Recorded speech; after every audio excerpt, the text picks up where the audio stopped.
Good evening, ladies and gentlemen. Welcome to the open forum discussion on Sand Dollar Cove. I'm Carl Doan, Chairman of the Harbor Advisory Committee. We're here tonight to talk about issues regarding Sand Dollar Cove, some of the safety issues, environmental items, and putting anchors down up there for a lot of boats. And because it has become an issue, we wanted to have an open meeting here tonight. There will be no debates here tonight. We're going to call on as many people as raise their hand. If everybody raises your hand and we have time, we're going to have everybody speak once. The way that we're going to go about this, we'll recognize you. If you would identify yourselves, you will have 3 minutes to make your statements in regard to Sand Dollar Cove. And you will be timed, and then we will go on to the next person. At the end of the night, we will have hopefully a lot of good statements about issues relating to Sand Dollar Cove. And then in about 3 to 4 weeks, we would like to do another open forum meeting.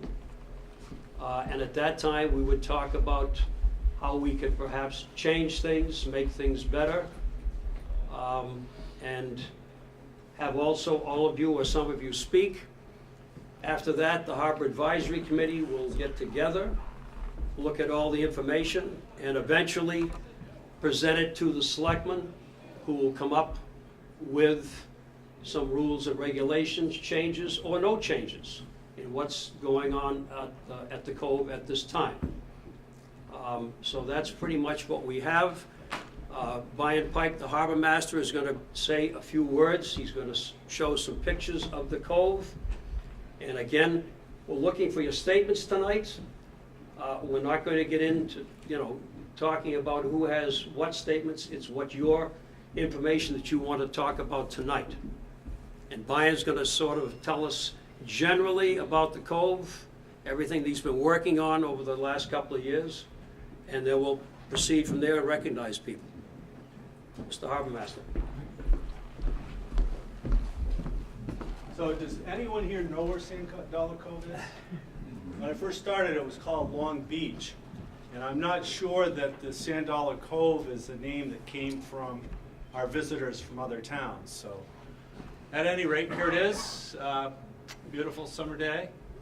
This is about 3 years ago.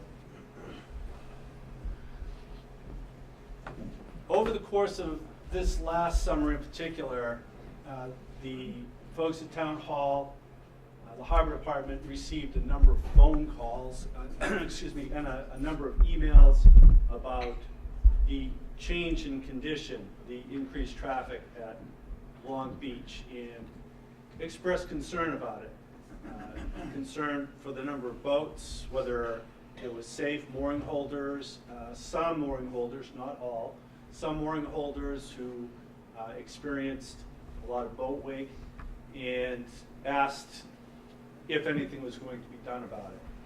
So that really precipitated this meeting, and it precipitated a lot of talk. Obviously, before this meeting, there was a great petition that went around, and I have the results of that, and I've captured all of the comments. At the end of this meeting, if anyone would like to receive those comments from the survey, which was done, the petition, and a couple of the letters that the towns received regarding this issue, I'd be glad to forward them to folks. As Carl said, no decision is being made tonight.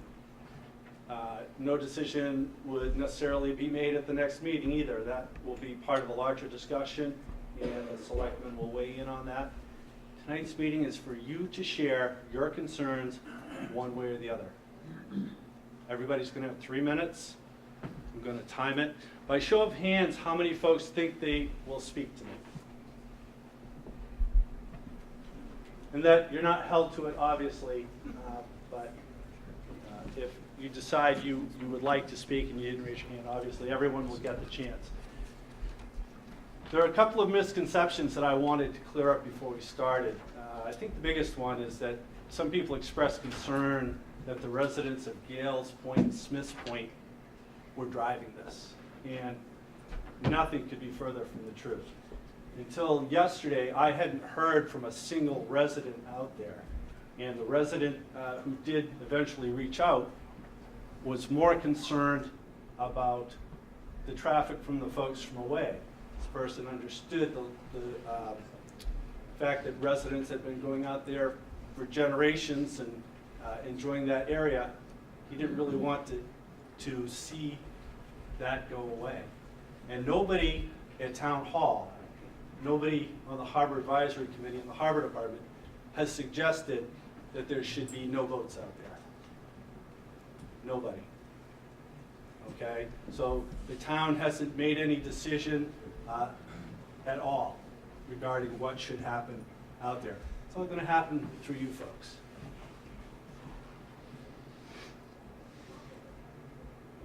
The second meeting, I hope, is just to discuss taking the information we get from this meeting and coming up with a plan for what could happen out there. So everybody should go away from this meeting, take what they heard, see if there's a compromise, or if you still feel strongly that nothing should happen or everything should happen, then that's when we'll start to discuss what should happen. Doesn't mean you can't say what you'd like to see happen tonight, but we're not going to debate it as a larger group. If we have time, folks who want to rebut or make second comments, hopefully we'll have time to do that. But 3 minutes for everybody. I'm going to be timing it, so we'll try to keep it as short a meeting as possible. So this picture here, courtesy of Jim Starkey and his really great cell phone, shows the bar that comes out here and the shallow here. And it does show us where we have water even on a minus tide. And this picture, if I'm not mistaken, was 4th of July this last year. I don't know what time of tide it is. I would have to say that when the folks came in, it was probably a low tide. Because when 1:44 in the afternoon, 5.3 feet. 1:44 in the afternoon, 5.3 feet, coming tide.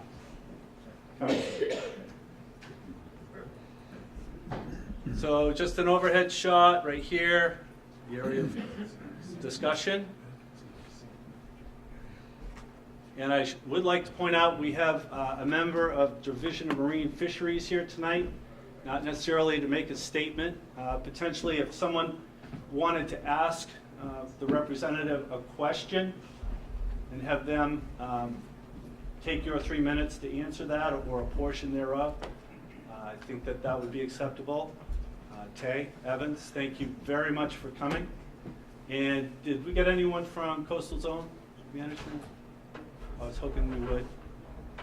Apparently not. So, but we do have Division of Marine Fisheries, and we are grateful. So, with that, I think it's time to open up the comments. Just by show of hands, first hand. If you would, if you do not mind, if you could just identify yourself. You're not required to, but you have 3 minutes, Greg, whenever you start. Greg Biley, 101 Pine Street. I've prepared a document for Brian, Greg Federspiel, and who else do they have here? Carl. So I would like that to be put up in the minutes of the meetings. Thank you. Okay.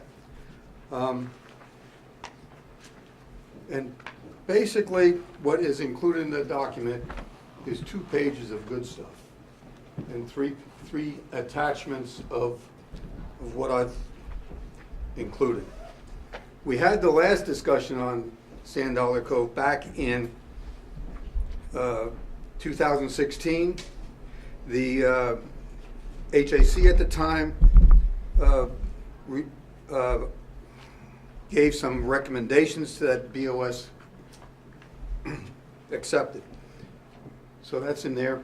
The second item that's in there is on an email dated January 21, 2016, from the town administrator to Bionar and I myself. The town's legal authority said that the town has legal authority for regulating waters within the town's jurisdiction, and it's pretty broad. The third document that's in there, I picked up from the Massachusetts Boating Education Program. It's 4 pages, and basically it goes, the important things to me was the authority and jurisdiction, the powers of enforcement officers, and dealing with negligent operations. Okay? So to make it short and sweet, that's in here. I've got 2 extra copies if everybody actually, yeah, 2, maybe 3, if anybody is really excited about this stuff. The problem is primarily related to weekends and holidays during the boating season. We need to respect the eelgrass use of the area by all water participants, including kayaks, paddle boards, and small boats. I'm not an eelgrass hugger. I'm a safety fanatic. Okay, I'll put that out there.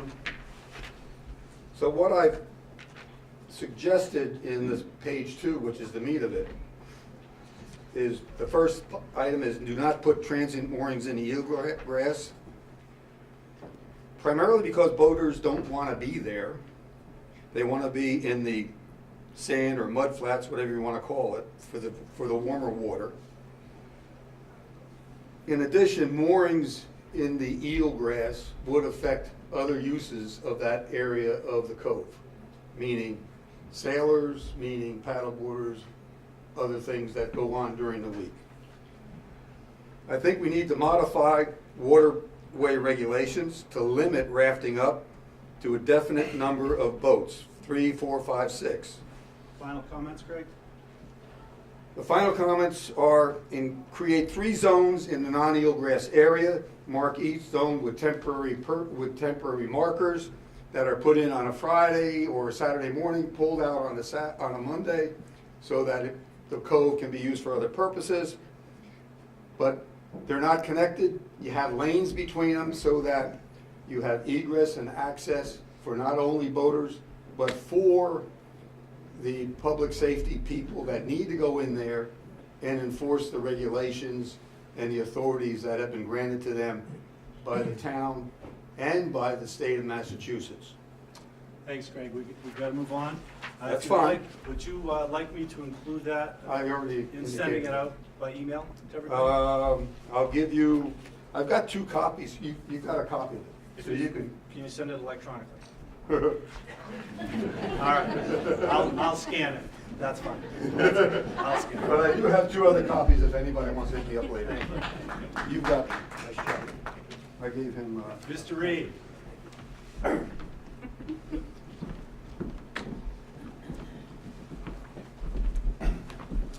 Good evening, Bob Reed, 12 Forest Road. I'm a local marine contractor. I've lived in town for 40 years and I've boated and spent a lot of time in and under the water here. I want to bring up the public trust doctrine, otherwise known as the colonial ordinance of 1641, 1647.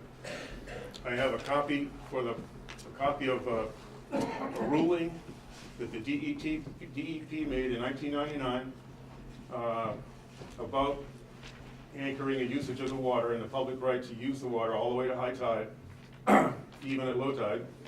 And I have included in that a letter from the General Counsel of the Department of Fisheries and Wildlife to the Environmental Police Lieutenant, John Tulick, who was in charge in 1991 when this letter was written.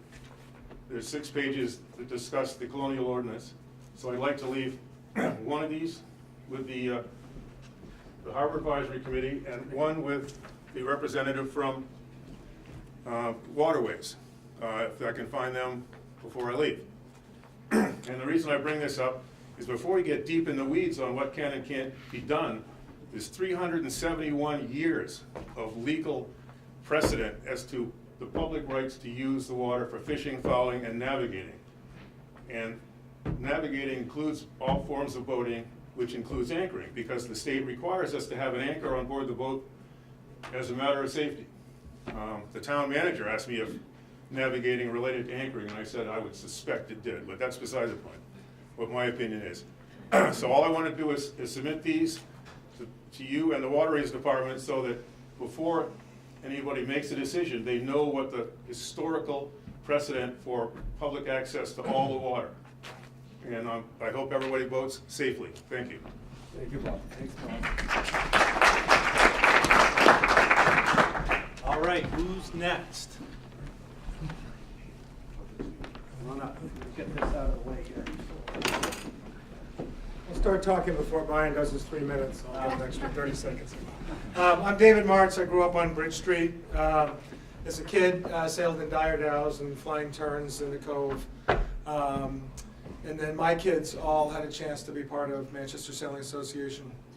I was president of the association for a while. We ran races in the Cove for the little kids.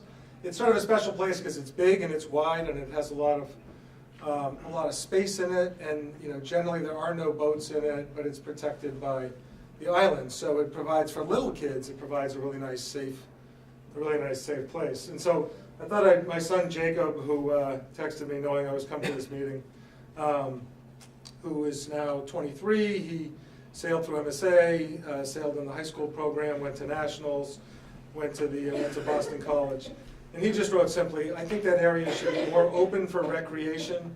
It's calm and protected for youth sailing, paddleboarding, kayaking, skiing, etc.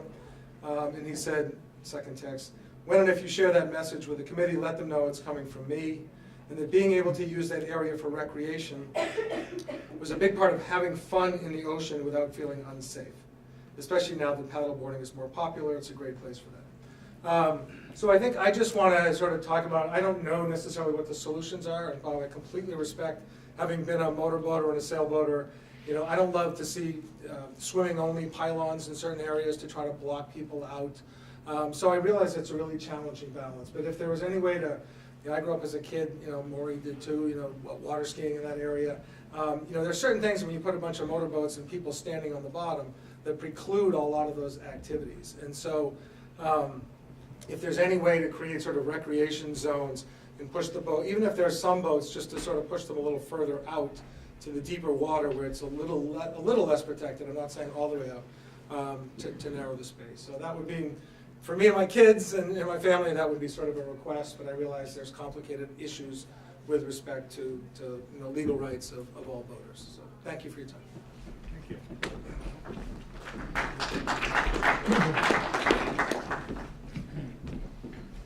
Mr. Jones?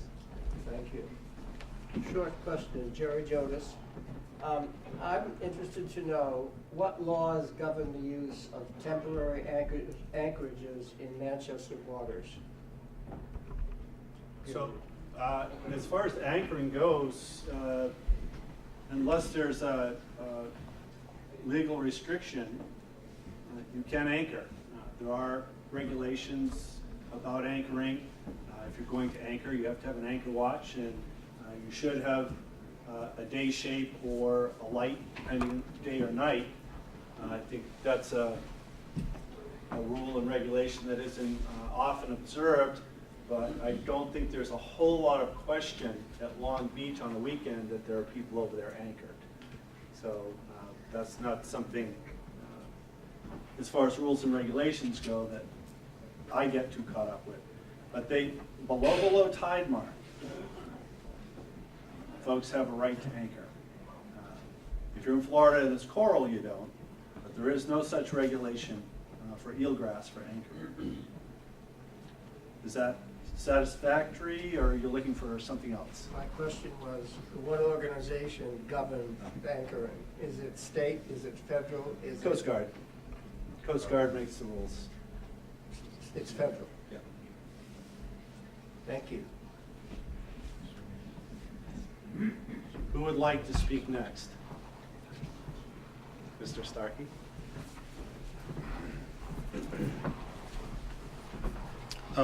My name is Jim Starkey. I think most of you here probably know me. I've had a boat in the harbor for about about 40 years, sailboat.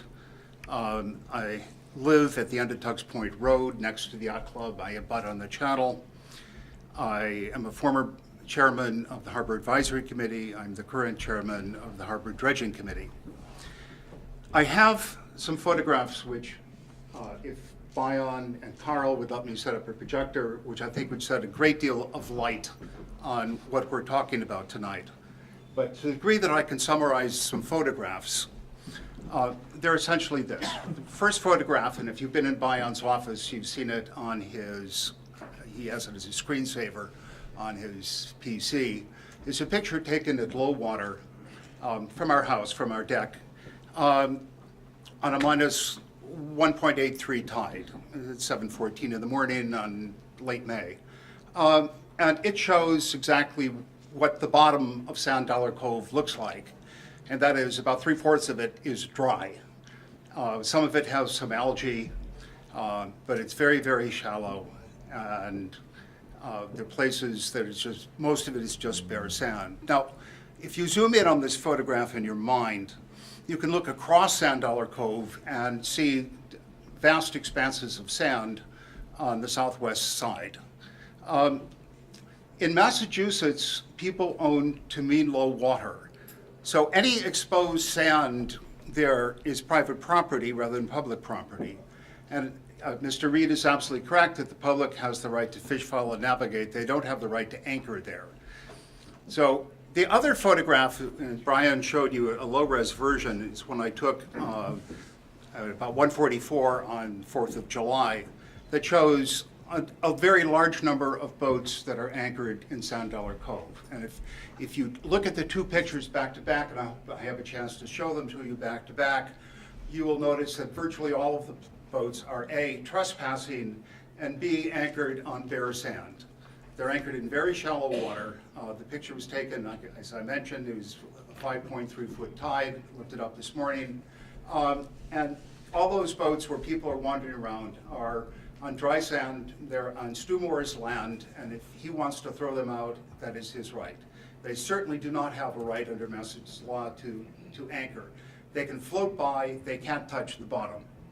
Now, having looked at this for many, many years, watched boats out there, I have never seen any sign of unruly behavior. I have never seen any level of congestion that would keep boats from getting in. And if I have a chance to show the photograph, I can show you that very, very clearly. What I see out there is a very large number of people who are having an absolutely wonderful time in the sun in one of the best and most beautiful harbors in Massachusetts. So I don't see that there's any eelgrass problem whatsoever, because these people are not in eelgrass areas. They're in areas that are bare sand. And it's not even a town jurisdiction problem, because Bion doesn't have jurisdiction over private property, which is anything that is dry at low water. So in my mind, I don't think there's a problem here. I think there are people who are terribly concerned that people are having fun, and I don't share that concern. So I hope I have a chance to show the pictures at this time. So, yeah, I was just going to say, after everyone has a chance to comment, I'll be glad to set the projector up. It will take just a moment. Need my projector. Oh, we'll use your projector. Okay. Thank you. Yeah, we can get that set up, certainly.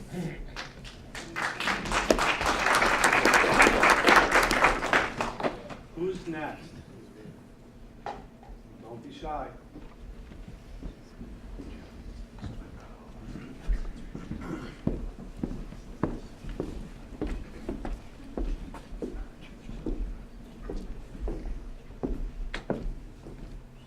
Hi, I'm Gary Keenan, 5 Gales Point Road. So we have an association out at the end of Smith's Point that has been. We have an association at the end of Smith's Point that a number of landowners belong to, and I'm just here sort of to see what is being said about the Cove.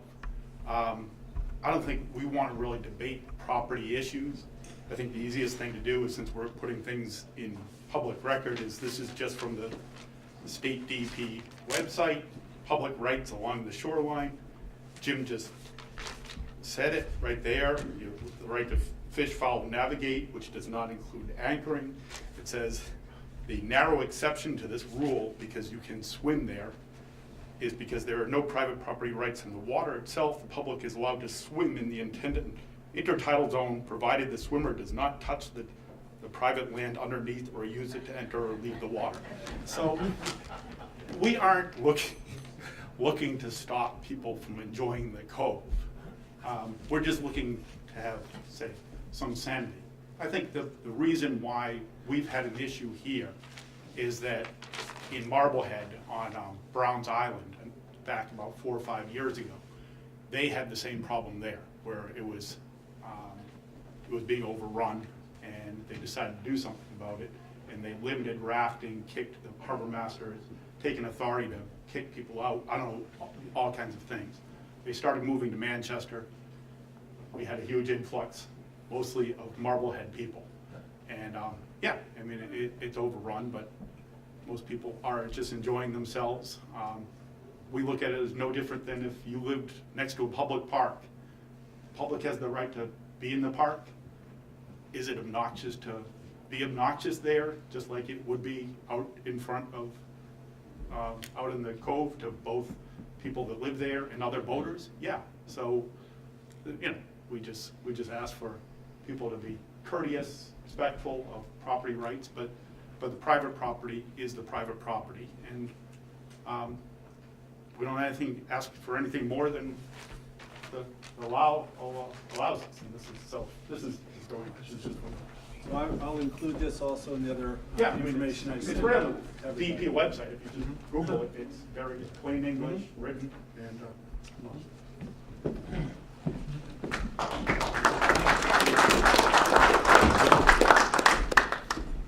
all right.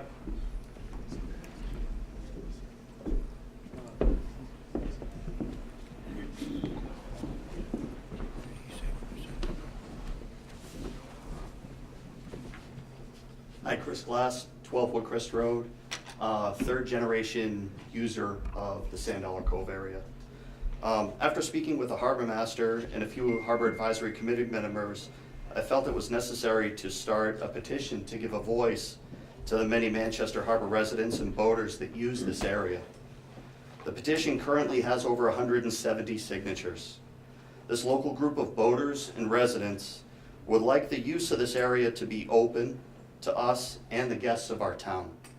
According to the waterline, the increase of families collecting sand dollars, cooking out and socializing on the weekends should come with an exponential increase to the accident rate.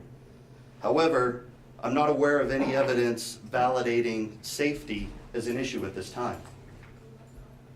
We have a fully staffed department of harbor professionals, 2 harbor cameras, and now the police department is back on the water, despite a town vote to replace them with a professional harbor department. The issue with abutters and property rights don't seem to be a problem at this time, as people prefer to be out in the shallow sandy cove and not up on Long or Black Beach. My children want to be in the shallow sand, safe from the wake and the wind, not in the eelgrass. Nobody's trying to destroy the eelgrass, throw trash, dump human waste into the water. The use of this area is limited to 12 to 15 busy days out of the year.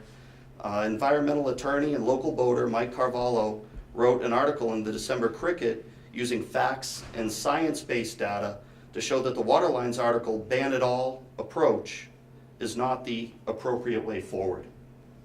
I think that an easy, cost-effective solution is a Welcome to Manchester Harbor website explaining the do's and don'ts of the harbor, the environmental impact of where you anchor, public restroom locations, as well as public docking.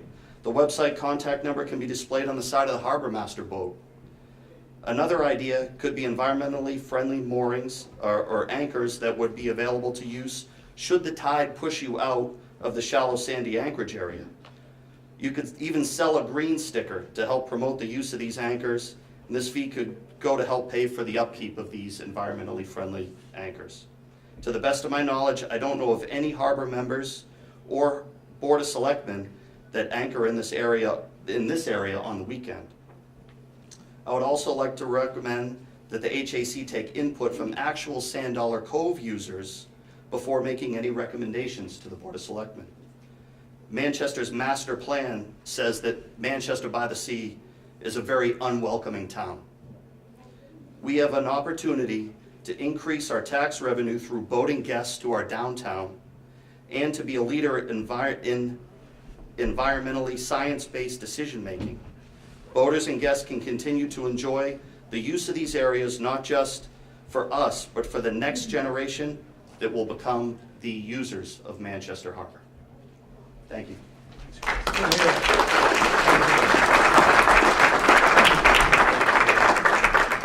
So I was hoping Chris would come up.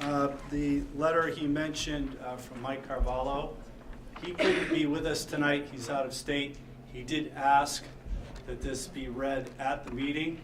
And Chris, since you brought it up, I'm going to take this opportunity before we go to the next person who'd like to speak. Manchester Harbor eelgrass needs thoughtful response, not radical calls to action. By Michael P. Carvalho, Esquire. A recent article in the Manchester Cricket, Local Marine Eelgrass Habitats Need Your Voice, Call to Environmental Citizen Action, incorrectly targets boating activities off Gales Point and Black Beach as the primary cause of loss of eelgrass habitat. The article goes on to urge the citizens of Manchester by the Sea to imbue your elected officials to undertake radical action by establishing no anchoring zones that deny responsible boat owners access to protected harbors that are regularly used by boaters during the summer months. Such a position is not supported by the current scientific studies and unreasonably seeks to deny citizens access to our waterways. Seagrass, including eelgrass loss, as a global phenomenon, and there are several studies cited here, which I will not try to read. Boating activities, to include anchoring, can negatively impact eelgrass beds. Multiple scientific studies around the Commonwealth have found that boating plays much less of a role than other causes. For example, a study on the Cape found that neither boats nor docks are a primary cause of eelgrass decline. A more localized, comprehensive 2017 study, Historic Eelgrass Trends in Salem Sound, Massachusetts, prepared by the Massachusetts Division of Marine Fisheries, attributed large declines of eelgrass to nutrient loading caused by poor stormwater management, failing septic systems, and over-application of lawn fertilizer. The DMF study concluded that continuing efforts to reduce and eliminate point and non-point pollution, stormwater system upgrades, vessel pump-outs, rain gardens, and wetland restoration within the watershed to enhance retention and filtration of stormwater are the most appropriate manner to address impact to eelgrass beds. While the DMF study determined that Marblehead and Manchester experienced the greatest increase in the number of moorings, DMF determined that they lacked confidence to conclude that any true loss occurred in outer Manchester Harbor between 2012 and 2016. Based on a thorough examination of the mapping data sources, it is more likely that the extent of eelgrass has remained stable and differences are attributed only to mapping methods, according to DMF. DMF studies also concluded that geomorphology and sediment movement are strongly linked to eelgrass extent. As visible in aerial photographs, the bed near Gales Point, Manchester Harbor appears to be heavily influenced by shifting sands. In other words, anchoring of boats in Sand Dollar Cove is not the primary cause of eelgrass loss. We are incredibly fortunate to enjoy the splendor of Salem Sound. Our beautiful beaches, waterways, and harbors should be available and accessible to all. While we have a concurrent obligation to serve as appropriate stewards of the environment, a radical ban-it-all approach is rarely the appropriate manner to proceed. Indeed, our elected officials should be guided by scientific basis for environmental decision-making. And this letter is from Michael P. Carvalho. He's an environmental attorney specializing in the Clean Water Act, coastal zone management, and related matters. Don't clap for me. I'm going to let him know you were clapping for him, all right? So who would like to come up and speak next?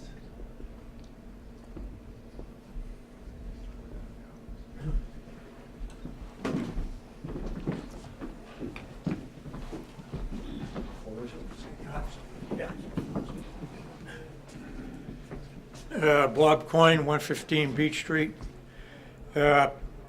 Chris Glass kind of took a lot of my thunder, but I would like to echo the fact that I met with the police department, Officer Fitz, and there's never been a situation where the police department has been called upon of recent times with this additional influx of boats. And also the fact that we now have more than we've ever had as far as surveillance out there by the harbor master and now by the police department, who occasionally share a boat with Bayham. So again, the safety issue is something that I don't see, and the environmental issue has been addressed. But I would like to mention the survey monkey that was put out was very biased and one-sided, and I did echo that thought. I think it was question 9, and nowhere did it ask comments from anybody that was in favor of anchoring and enjoying the privilege of a Sunday Saturday afternoon out here.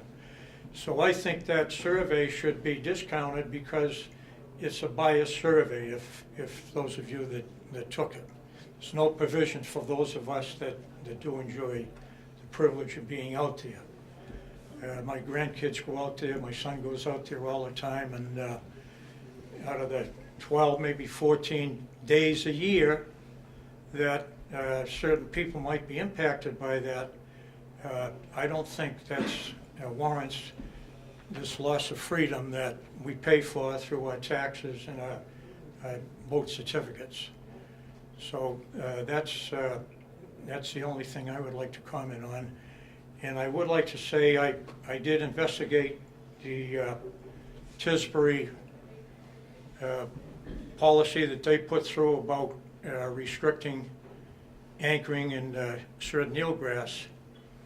And that's a program called the Massachusetts Estuary Program. It's restricted to estuaries, of which Sand Dollar Cove is not an estuary. And that's a special provision, special grant that was allowed for them to restrict certain anchorages. And the basic reason for that, if any of you did read it, is to foster the commercialization of shell fishing and fishing. So it had nothing to do with safety or environmental. It was to try to maintain the growth thing there. So I just hope that that rationale prevails here, and that let's not make a crisis that really doesn't exist. Thank you.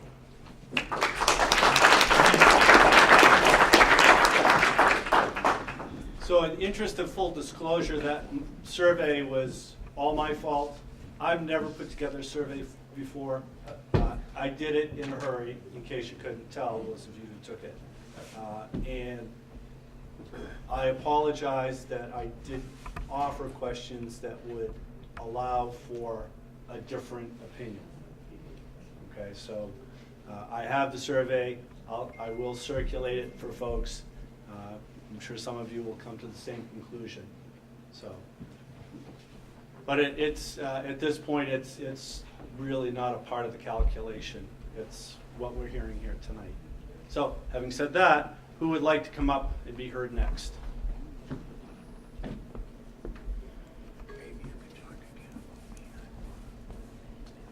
So, definitely get to show the pictures. Do you want to get it set up, Jim? So I'm Don Besser. I live on Long Beach. I feel the Sand Dollar Cove is this wonderful resource. It's a great place to go. I think all Manchester residents and people in the harbor deserve and want to use it as spontaneously, go out for a quick swim, use it as much as possible. I think it's a little preposterous, though, to say that the atmosphere and the enjoyability of Sand Dollar Cove has gone downhill on weekends with large numbers of out-of-towners coming in and using the facility. it's extremely, some groups are extremely noisy. Some groups, I can actually hear people using expletives on their boats. Sometimes there are rafts encouraging lots of drinking, all of which detracts from the usage of Sand Dollar Cove. And I would think it would be in the interests of residents of Manchester and people that are moored in Manchester Harbor to want to at least encourage or try to come up with something that would reduce or limit the amount of traffic from out-of-towners so that we can preserve the atmosphere and enjoy it as much as possible. The legality and what you can do is still up in the air, but that we have to recognize that it's not as great as it was before, at least 3 to 5 years ago. Also, the issue of openness to use the waters out there is one person mentioned the idea of pulling up stakes after the weekend. I think that is a great point because one of the pleasures out there is to do sailing and other open water activities which just are not possible on the weekend. But my final point is it's a great place. It's most important to us. We use it the most. But it's not as good as it used to be because we're overrun by out-of-towners.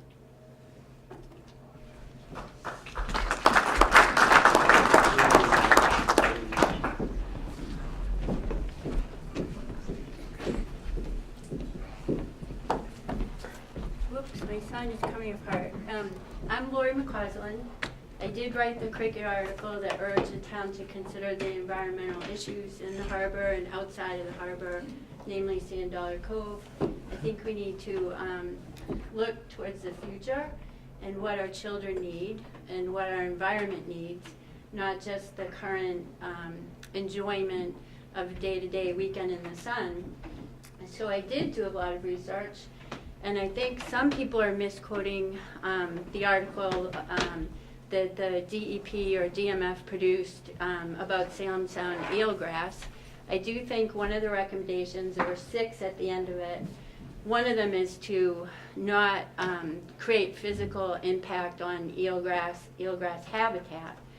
And DEP, we've been all spending a lot of money on our taxes to have the DEP take aerial photographs, and we can argue about the acreage and whatnot, but we've spent all this money on reports that they generate, and then the regulations locally haven't changed to reflect that they are really sending us a warning that when we decrease eelgrass, we're decreasing the amount of carbon sequestration that's occurring. I mean, sequestration is when you take carbon out of the air and you put it into the peat.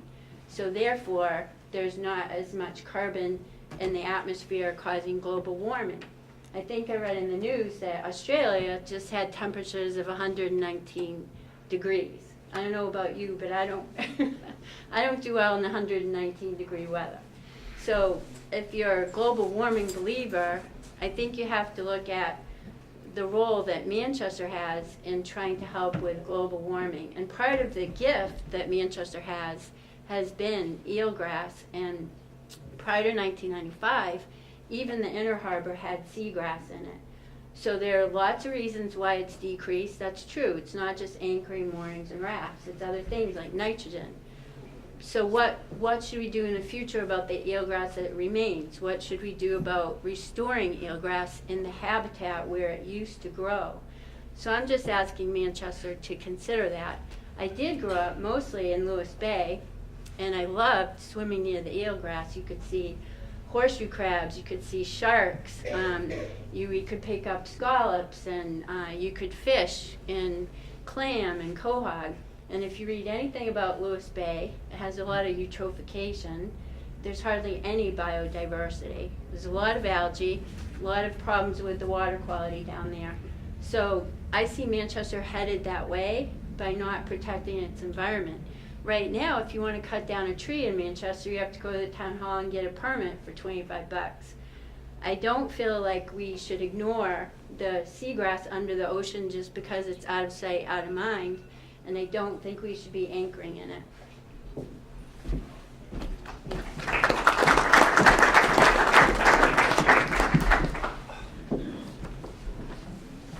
Next. I had a question. Yes. We put in echo moorings over there in Area 7 of about 70 X number of years ago. Have you ever had any information back in terms of how many acres of eelgrass may have been replenished as a result of those moorings? I know it was bad before with the traditional. I just wonder if we have any data that says how many acres equivalent. So I can address that a little bit. As part of the Massport program that allowed the installation of these moorings, we had to agree that the Department of Marine Fisheries would monitor some of these spots that had mooring scars from the traditional moorings that were there. And this is the last year, this year coming up, if I'm not mistaken, okay? And they'll go out there and check the moorings that were the ones chosen to be the keystones, whatever we want to call it. I think that this next year it'll be more comprehensive with more of a look at all of the moorings. But Tay, if you don't mind, quickly, have you seen any new eelgrass in those mooring scars? Yeah, I'm happy to talk about the work that we did. Basically, just in a nutshell, like Brian said, we've been monitoring the conservation moorings for several years, and in cases where the mooring tackle is floating, we are seeing eelgrass recruiting back in, but there's still pretty large scars out there. There are a lot of things that happen with the moorings potentially not floating that we're still working on. So it's a mixture. Some scars are growing back in, others aren't as well. And I would also say that the whole area is pretty patchy and shifty. So there are a lot of sand waves that shift through, and the grass is naturally patchy and shifting in that area. Thank you, Kay. So to answer specifically your question, Greg, I don't know if there's a way to quantify the acreage of eelgrass, just that where these environmentally friendly moorings have worked, it does seem to allow a regrowth of the eelgrass. And we are still working on those moorings specifically. Second round? So I'm going to allow, Scott. I just have a question Sure. for you, Brian. You mentioned Scott Davis, 48 Forster Road, early on that there were phone calls and emails Yes. to the harbor master and to town hall. I asked the same question in 2016. How many phone calls, how many emails, and have you documented those? Thanks. I have actually printed the emails, and I have copies of them in a file in my office. Phone calls, not so much, I'm afraid, but the electronic communication, I definitely have. If anyone wanted to see those, you're welcome to come into the office, as always, and take a look at those. If you had to guess how many, was my question. At least a dozen, off the top of my head.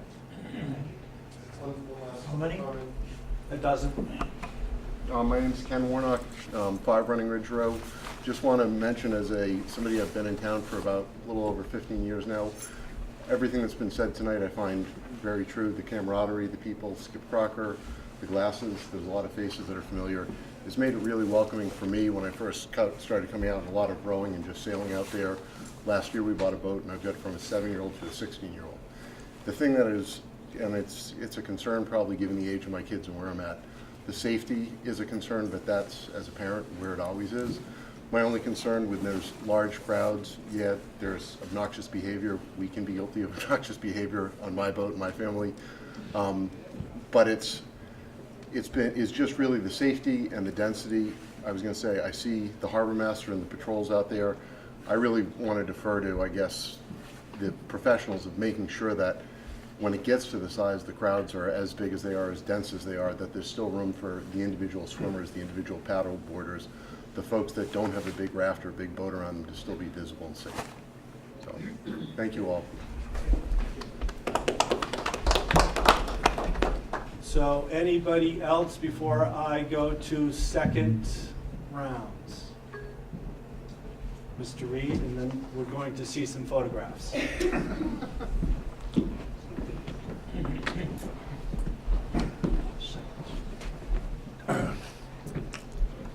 Bob Reed, 12 Forster Road again.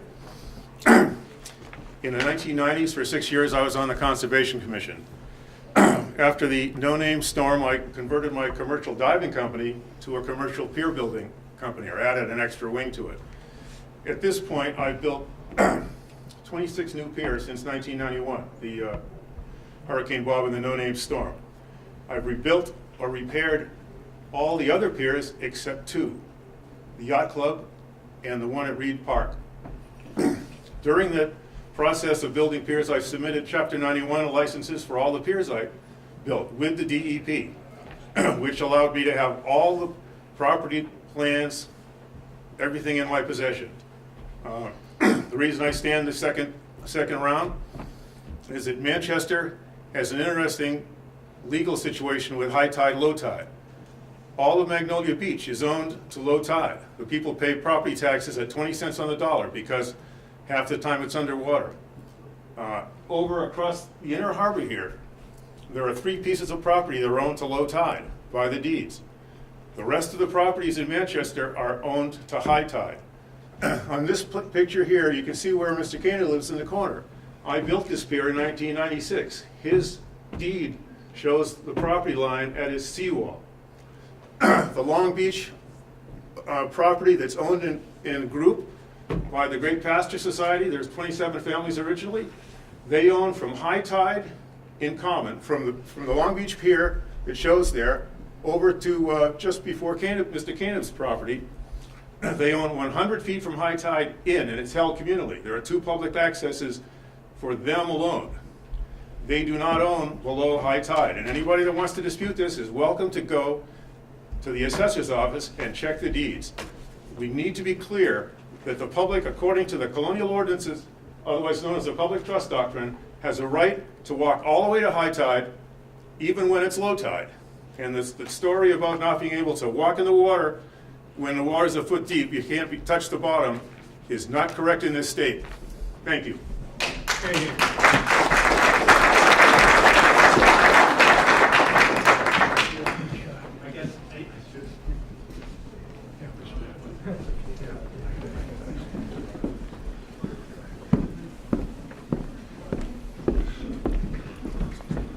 I don't want to get argumentative here, but as you can see from the document I gave you, that except if the flats, as they're referred to, are conveyed separately in Massachusetts, they belong to the upland property owner. That's right in the document I gave you from the DEP. All our property plans show that our upland surveyed property is in fact to the high water mark, but the ownership includes the flats. They don't survey the flats. The flats go under riparian right because they go out into the harbor. So Bob even has mixed up. Long Beach is not owned communally. Long Beach is owned by basically 5 property owners along Long Beach. The 30 members of our organization have a right to use an easement over those property owners' land from high water mark to 60 feet up on the shore, because it was a property development in 1875. The roads were put in, the lots were divided up. Reverend Bartol sold all the lots and gave us, each other, communal rights over the roads and this strip of the beach of 60 feet from the high water mark for the 30 somewhat residents of Long Beach. The properties are actually owned by whoever is frontage, from Moore's to us, to Brian Kelly, to Don Besser, down to the end of the beach. So I'm not trying to be a lawyer here. I do know what I own. Like I said, we're not trying to stop anybody from enjoying the Cove, but misstatements are statements. So, this is, Maine and Massachusetts had the same law. They used to be the same state, the ancient colonial law. And there are newer laws that contradict the ancient colonial rights conferred upon property owners and upon people the right to fish, fowl, and navigate. And modern interpretations have caused some discussion that is difficult. This is a really hard topic, and getting to the answer is, I think, almost impossible without some guidance at the state level. I will tell you that for harbor masters in the Massachusetts Harbor Master Association, it's a regular topic because for many of us, we question what it is we actually have the right to enforce as far as access to the shoreline by boaters. It's a very difficult, very contentious topic, and I think both sides feel very strongly about their position. So I think now we'll have a picture session, which is great, and then we will certainly, if anyone else wants to speak. Before we go to the picture section, I want to say one comment, and that is how thankful we should all be to have a harbor master like Brian Pike.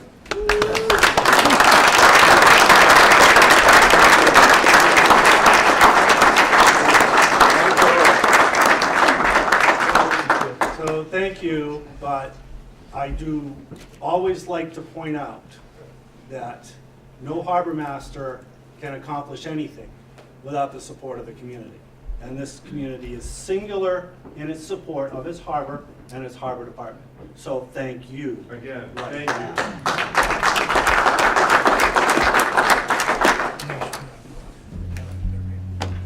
you. Okay.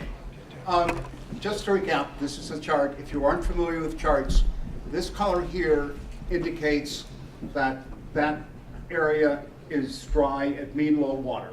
Everything is referenced to mean low water. So all of this is privately owned property by the butters, the landowners at Long Cove, of course, and the Canaans. The rest of Sand Dollar Cove, if you look, it's between 1 and 2 feet deep at its very deepest at low water, which means on a -2 tide, almost all of it is dry. And we'll take a look at that. Maybe we'll look at that.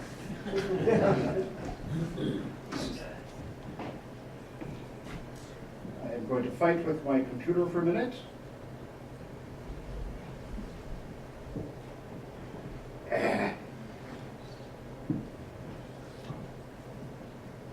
Okay, this is Long Cove. This is taken on a minus tide, minus 1.8, and the aspect ratio isn't quite right. But let me just zoom in on some of this stuff here. So this is what it looks like, you know, at low water, actually a little bit below water. And there's two areas of interest. One over here where there is some vegetation. I think it's algae. I don't know. I haven't been over and looked at it. The geese seem to think that it's algae because they don't eat eelgrass. This is the deepest part of Sand Dollar Cove, and that is about, at this point, about 1 foot deep. If it were a little bit lower, you could walk from here to there without getting your ankles wet.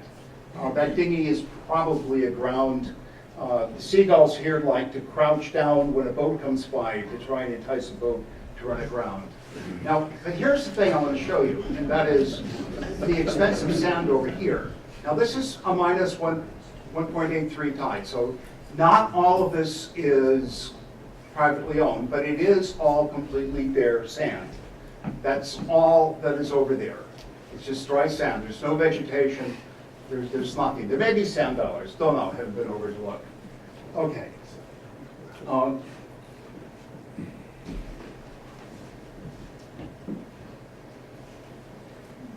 And here's the July 4th, and again, the aspect isn't right. This is pretty much maximum density.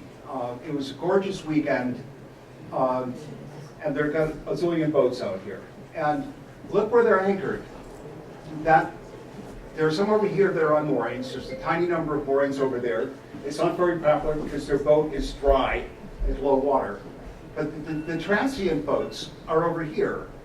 And this is on absolute dry sand. And the reason that they're anchored on dry sand is that they like to get out and hop around, walk to other boats and talk, visit with their friends. The kids splash around in the water. And that doesn't work if they're anchored on slime. So the only time this is active is mid-tide to high tide, when that works out in the afternoon on a weekend in the summer. So they're really only 4 or 5 days a year that you have this kind of density. So if you go by in a boat, this looks like absolutely packed with no room to get through. But this is taken from our second floor window. And you can see there's plenty of room for boats to navigate in there. If the harbor master had to get in there, there's no problem at all. They look a lot closer than they actually are. Let's see. Go back. Now, over here, we're getting into the larger boats. Oh, I should probably mention, the boats here are all basically open boats. They're Makos, 20, 23 feet long. They don't have heads. They don't fit in that size boat, and they're open anyway. The larger boats are over here. They're still outside of the channel. This is in very shallow water, and that's why we have a dredge channel. This is shallow water. And there are a lot of boats here, and they aren't walking around from boat to boat. But basically, if you zoom back and take a look at this, I think you'll find that they're on the neighborhood of 3, 4 boats that are actually anchored in any place that has any vegetation. The other boats that are over here are on moorings. There's a mooring, there's a mooring, there's a mooring. Those aren't transient boats. Those are boats that live here. So what I see here is a bunch of people having fun. I'll go back to the other point. 100% of these people are trespassing. And the landowners don't mind. I don't mind if people walk on our beach. I don't mind if somebody were to anchor there, but it's not very interesting, not as much fun as over here. And I think that's an attitude that most people who own property along the coast have. We're there because we like it, we like to share. What isn't nice is when people, actually go ashore and start wandering around through their yards or sit on their floats. That really is beyond the pale, and you'll notice that that's very rare here. I don't think there's anybody trespassing there. So, again, to reiterate, these boats are not anchored in eelgrass. They're anchored on pure sand, and it's privately owned sand to boot. So I don't really see what the problem is at all. I think that there's been a lot of exaggeration about where eelgrass is and the effect of eelgrass. But this is the truth. Did you have another picture, Jim, or? Out of pictures. Okay, out of pictures. Thank you very much.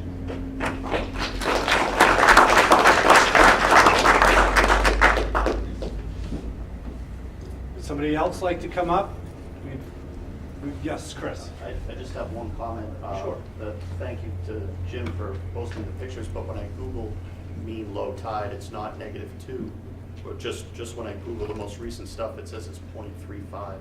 So it might be actually a little bit higher than his data, and that's just doing a quick Google search. That's not anything intensive. So, when he shows it being low and dry sand, and that's the property of the owners. When I Google mean low, it's 0.35, not -2. That's all I have to say.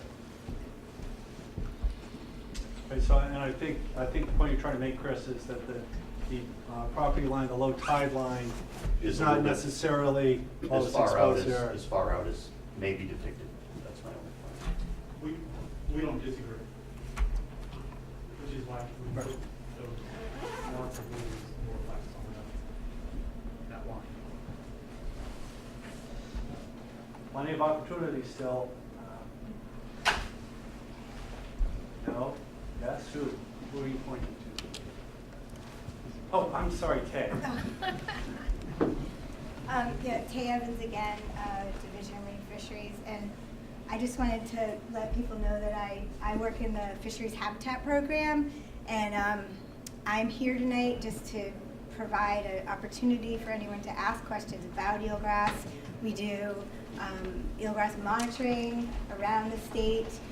We do work on the moorings, the conservation moorings. We have a site in West Beach and Beverly that's we monitor quarterly because we're looking at trends, and we have over a 10-year time series there. We do habitat mapping, and also as we're a fisheries agency and we focus on fisheries habitat, we're also looking at other aspects and artificial reefs and salt marshes and stuff. But I'm here as a resource if anyone has any questions. And I do have a first-hand knowledge of the eelgrass in Manchester because I've done a lot of diving out in the Outer Harbor. I would like to point out that before I started here, there was a program, an exploratory program for environmental moorings in eelgrass, and Tay was part of that. That was 2011, if I'm not mistaken, when those went in. So the eelgrass moorings have been in Manchester for almost a decade now, in some form or another. So unless somebody else has something they'd like to say, I guess we would wrap it up. As we stated at the beginning of the meeting, there will be another discussion about what the next steps would be. I think people would have an opportunity to maybe expound on some ideas that were presented tonight, or maybe some other ideas, or maybe suggest no changes. We will let you know just as soon as we have a date and a location again, probably here. I suspect it will be in the next week or two. And again, we want to make sure everybody has the opportunity to come and participate in the process. So that said, anyone have anything else? No? Thank you very much.